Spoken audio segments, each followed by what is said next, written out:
सुप्रभात बच्चों, आप सब कैसे हैं? आशा करती हूँ कि अच्छे होंगे। हम कक्षा 7 के लिए पाठ 3 हिमालय की बेटियां पढ़ रहे हैं। इसमें लेखक ने बताया है कि नदियां की बेटियां हैं हिमालय की, वो नदियां हैं कि किस प्रकार उनका रूप, उनका आकार समतल क्षेत्र में और पहाड़ी क्षेत्र में अलग अलग होता है। लेखक ने नदियों का मानवीकरण किया है, यानी कि लेखक ने नदियों को एक मानव के रूप में, एक महिला के रूप में चित्रित किया है और हिमालय पर्वत को एक व्यक्ति के रूप में चित्रित किया है। अब इसमें हिमालय की बेटियां, हम इसके बारे में आधा अध्याय कर चुके हैं। आगे के अध्याय में हम देखेंगे कि लेखक का नदियों के प्रति और क्या क्या विचार बदलते हैं। हमने देखा था कि सिंधु और ब्रह्मपुत्र दो नदियों के नाम लेने पर ही, क्योंकि ये दो बड़ी महानदियां हैं, बड़ी बड़ी नदियां हैं। जैसे ही हम इन दो महानदियों के बारे में सुनते हैं तो हिमालय की छोटी बड़ी सभी बेटियों की हमें याद आ जाती है। कौन कौन सी नदियां हैं वो? गंगा, यमुना, सरस्वती, चिनाब, झेलम आदि नदियों की भी याद आ जाती है। तो चलो बच्चों, अब हम आगे का पाठ प्रारंभ करते हैं। जिन्होंने मैदानों में ही इन नदियों को देखा होगा, उनके ख्याल में शायद ही यह बात आ सके कि बूढ़े हिमालय की गोद में बच्चियां बनकर ये कैसे खेला करती है। कि लेखक कहता है कि जिन लोगों ने सिर्फ मैदानी क्षेत्र में ही इन नदियों को देखा है तो उनको यह ख्याल भी नहीं आ सकता, इस बात का ध्यान भी वो नहीं कर सकते कि पहाड़ों में इन नदियों का उद्गम किस प्रकार से हुआ है। कि और ये बूढ़े, देखो लेखक ने हिमालय को नदियों का पिता कहा है। जब एक लड़की अपने पिता के घर होती है, वह अच्छे प्रकार से खेलती कूदती रहती है। उसी प्रकार लेखक ने कहा है कि ये नदियां जब हिमालय पर्वत पर होती है, अपने पिता के घर में होती हैं, तो ये वहां पर उसकी गोद में बच्ची की भांति खेलती हैं। जिस प्रकार एक लड़की अपने माता पिता के घर में बिना किसी चिंता के, बिना किसी विवाद की चिंता किए हुए खेलती रहती है, कोई उसे वहां पर किसी प्रकार का तनाव नहीं होता, जिस चीज की उसे आवश्यकता होती है तो उसके माता पिता उसके लिए उपलब्ध करा देते हैं। तो उसी प्रकार लेखक ने बताया है कि नदियां हिमालय पर्वत की गोद में बिल्कुल निश्चिंत होकर खेलती हैं। माँ बाप की गोद में नंग दड़ंग होकर खेलने वाली इन बालिकाओं का रूप पहाड़ी आदमियों के लिए आकर्षक भले न हो, लेकिन मुझे तो ऐसा लुभावना प्रतीत हुआ वह रूप कि हिमालय को ससुर और समुद्र को उसका दामाद कहने में कुछ भी झिझक नहीं होती। कि लेखक बताता है कि जब ये लड़कियां अपने पिता की गोद में बिना किसी डर के, बिना किसी तनाव के, बिना किसी चिंता के खेलती है तो मुझे बहुत ही अच्छी प्रतीत होती है, लुभावनी, बिल्कुल अच्छी लगती है, मन को भाने वाली लगती है। लेकिन जो व्यक्ति पहाड़ी क्षेत्र में रहती है, जो पहाड़ी इलाकों में रहते हैं, उनको शायद ही इन नदियों का यह रूप पसंद न आए, अच्छा न लगे, लेकिन मुझे यह उनका रूप बहुत ही अच्छा लगा है। इसलिए तो लेखक ने हिमालय को ससुर और समुद्र को उसका दामाद कहने में कुछ भी झिझक नहीं होती। देखो, जब एक लड़की होती है, उसकी शादी हो जाती है तो वह अपने पति के घर चली जाती है, तो हिमालय यहाँ पर नदियों का पिता है। लेकिन जब वह समुद्र में मिल जाती है तो क्या हो जाता है? ऐसा लगता है कि वह अपने पति के घर चली गई हो। तो समुद्र बहुत ही सौभाग्यशाली है, अच्छे सौभाग्य का है कि उसे हिमालय की इन पुत्रियों को पकड़ने का हाथ पकड़ने का श्रेय उन्हें मिला। तो लेखक बताता है कि अब उसे ऐसा महसूस होता है कि ये नदियां हिमालय से निकलकर जब समुद्र में जाती हैं तो ऐसा लगता है कि जैसे वो अपने ससुराल में चली गई हूँ। कालिदास के विरही यक्ष ने अपने मेघदूत से कहा था कि अब एक बात तो मैं आपको बताना चाहती हूँ कि सिर्फ नागार्जुन ही ऐसे लेखक नहीं है जिसने प्रकृति के साथ नदियों का मानवीकरण किया हो। नहीं, जो पुराने समय के कवि थे, लेखक थे, उन्होंने भी अपनी रचनाओं में प्रकृति का मानवीकरण किया है, नदियों का भी मानवीकरण किया है कि वो अपने विरह में बताते हैं। विरह पक्ष वियोग का पक्ष होता है कि कालिदास एक महान कवि हुए हैं, एक महान लेखक हुए हैं। उन्होंने एक पुस्तक लिखी अभिज्ञान शाकुंतलम, तो उसमें एक उसके दो पात्र होते हैं, यक्ष और यक्षोणी। जब वो अलग हो जाते हैं तो यक्ष बादल का मानवीकरण करता है, बादल को एक मानव के रूप में बताता है और उससे अपना संदेशा देकर यक्षोणी के पास भेजता है। तो इसमें लेखक ने लेकिन हमें एक बात यह भी ध्यान रखनी चाहिए कि पुराने समय में नहीं, वर्तमान समय में भी लेखकों ने नदियों का मानवीकरण किया है। इसी पाठ में देखो, काका कालेलकर ने नदियों को लोक माता कहा है। लोक माता, संसार की माता, लोक यानी संसार, माता माँ, इस संसार की माँ के रूप में देखा है। तो नदियों को लोक माता क्यों कहा है?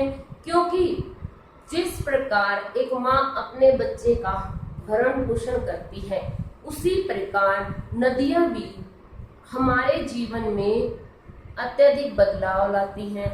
जो देखो, जो नदियां होती हैं, आपने पहले भी सुना होगा, इतिहास आप पढ़ रहे, हिस्ट्री में आपने पढ़ा होगा कि जो सभ्यताएं हैं, सिविलाइजेशंस हैं, उनका विकास कहाँ पर हुआ, कहाँ पर डेवलप हुई, वो नदियों के किनारे ही उनका विकास हुआ। तो जहाँ से नदी किसी गांव से जा रही है, शहर से जा रही है, तो उसके आसपास प्रगति के साधन बहुत मिलेंगे कि जहाँ पर पानी अच्छा होगा तो आसपास खेती भी अच्छी होगी, पेड़ पौधे अच्छे होंगे, लोगों का जीवन सुखमय होगा। तो इसलिए लेखक ने नदियों को लोक माता भी कहा है। लोक माता यानी संसार को पालने वाली माता कहा है। कालिदास के विरही यक्ष ने अपने मेघदूत से कहा था, वेत्रवती वेतवा नदी को प्रेम का प्रतिदान देते जाना। कि जब कालिदास ने बादल को अपना संदेश भेजने के लिए यक्षोणी के पास भेजा कि विरही यक्ष ने जो उससे अलग हो गया था, तो उसने उस बादल से कहा कि जब तुम वेत्रवती नदी के पास जाओ तो उसे अपना प्रेम का प्रतिदान देते जाना। प्रेम का प्रतिदान यानी कुछ देना, प्रेम का दान करना। तो बादल के पास क्या है देने के लिए, बताओ? बादल के पास है पानी। तो उसने कहा कि जब तुम वेत्रवती नदी के पास जाओ तो वहां पर पानी की कुछ बूंदे गिरा देना, अपने प्यार रूपी पानी की बूंदे वहां पर गिरा देना। तुम्हारी वह प्रेयसी तुम्हें पाकर अवश्य ही प्रसन्न होगी। प्रेयसी यानी प्रेमिका। कि लेखक ने बताया है कि तो जो तुम्हारी प्रेमिका है, अगर उसे तुम्हारी प्रेम रूपी बूंदे अगर उसे मिल जाएंगी तो वह तुम्हारा प्यार पाकर खुश हो जाएगी। यह बात इन चंचल नदियों को देखकर मुझे अचानक याद आ गई कि जैसे ही उसने उन चंचल, शरारती यानी कि वो एक जगह पर नहीं टिक रही है तो उन्हें चंचल कहते हैं और इधर उधर जा रही है, तो इन शरारती नदियों को देखकर मुझे कालिदास की बात याद आ गई और सोचा कि शायद उस महाकवि को भी नदियों का सचेतन रूपक पसंद था। कि और मुझे ध्यान आया कि उस महाकवि को भी, उस महान कवि को भी नदियों का संचेतन जीवित रूप बहुत पसंद था। दरअसल जो भी कोई नदियों को पहाड़ी घाटियों और समतल आंगनों के मैदानों में जुदा जुदा शक्लों में देखेगा, वह इसी नतीजे पर पहुंचेगा। कि लेखक कहता है कि दरअसल असल में क्या है कि जो भी जिसने मैदानी इलाके में नदियों को देखा है और जो अब पहाड़ी इलाके में नदियों को देख रहा है वो इनके बारे में यही बात सोचेगा कि ये वहां पर कितनी गंभीर, शांत और विशाल होती है, लेकिन पहाड़ी क्षेत्रों में वो इतनी गंभीर, शांत और विशाल नहीं दिखाई देती। काका कालेलकर ने नदियों को लोकमाता कहा है कि देखो, पहले के समय में ही नहीं, आज के समय में भी नदियों को लोकमाता कहा जाता है। मैंने अभी आपको बताया था कि लोकमाता, लोक जमा माता, की संसार की माता, इस संसार की माँ है। जैसे एक माँ एक बच्चे का पालन पोषण करती है, उसी प्रकार नदियां भी हमारे जीवन में सुख के, संपत्ति के साधन उपलब्ध कराती हैं। किंतु माता बनने से पहले यदि हम इन्हें बेटियों के रूप में देख ले तो क्या हर्ज है? कि लेखक कहता है कि अगर हम इन नदियों को माता बनने से पहले का जो रूप होता है, जो एक लड़की होती है, उसके अनेक रूप होते हैं। पहले अब यहाँ लेखक ने लोक माता का रूप बताया है। अगर हम उस लड़की को माता से पहले का रूप देखें तो वह किसी की बेटी भी होगी। माँ बनने से पहले वो एक लड़की, एक बेटी थी। कि अगर हमें इन बेटियों के रूप को देख ले तो क्या हर्ज है, कि क्या नुकसान है। और थोड़ा आगे चलिए कि अब हम और थोड़ा सा आगे चलते हैं। इन्हीं में अगर हम प्रेयसी की भावना करें तो कैसा रहेगा? अगर इन्हीं नदियों को अगर हम प्रेयसी यानी प्रेमिका के रूप में देखें तो कैसा रहेगा? ममता का एक और भी धागा है जिसे हम इसके साथ जोड़ सकते हैं। कि लेखक कहता है कि ममता का रूपी एक धागा और हमारे पास है। कि वो क्या है? एक तो देखो, पहले माता है, वो माता के साथ बच्चे का प्रेम होता है, लेकिन एक बेटी का उसके पिता के साथ प्रेम होता है। प्रेमी और प्रेमिका का उसके साथ प्रेम संबंध होता है, लेकिन इससे भी एक और अलग संबंध होता है। बहन का स्थान कितने कवियों ने इन नदियों को दिया है? कि एक और स्थान है कि वह बहन का स्थान है।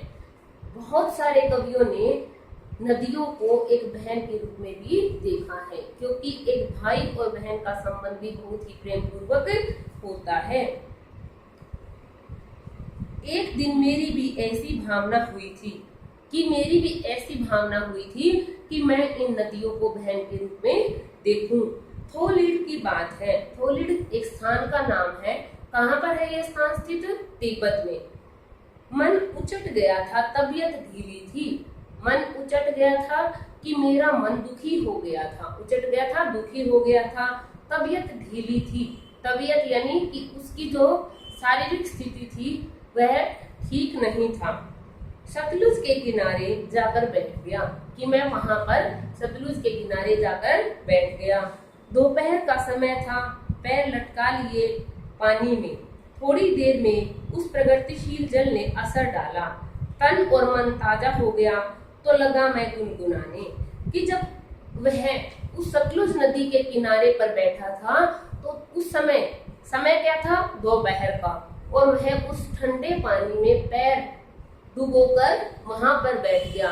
जैसे ही वह पानी बह रहा था, उस ठंडे पानी ने उसके मन को शांति दी और उसका मन खुश हो गया और वह एक गाना गाने लगा। जय हो सतलज बहन तुम्हारी, लीला अचरज बहन तुम्हारी, हुआ मुदित मन हटा कुमारी, जाऊं मैं तुम पर बलिहारी।